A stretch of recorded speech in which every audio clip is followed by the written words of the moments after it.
The Department of Agriculture is now pushing for the extension of a quantitative restriction on rice. Rey Pelayo will tell us why. The rice industry in the country is not yet ready to compete with other rice exporting countries, according to Philippine Center for Post-Harvest Development and Mechanization, or PhilMech. This is why the Department of Agriculture prompted to extend the quantitative restriction on rice. In 1995, the Philippines joined the World Trade Organization, which opened the market of member countries and made it more accessible.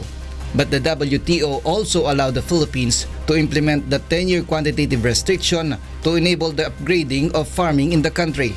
The QR then was extended to 2004 and also in 2014, which will end in 2017.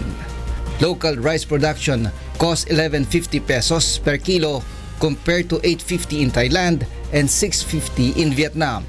But PhilMech believes it can be reduced to 8 to 9 pesos through farm mechanization. Sabi ni Secretary, give me 2 years. Then after 2 years, saka na natin Kasi yung mga programs niya ngayon, mechanization, good seeds, irrigation, I think that would really help.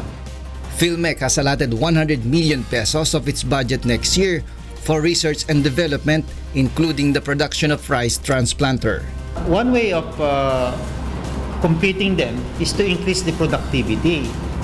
Kung makapag-increase lang tayo ng 2 tons per hectare with the current 4.75 million hectares that we have, I think we will be sufficient in rice.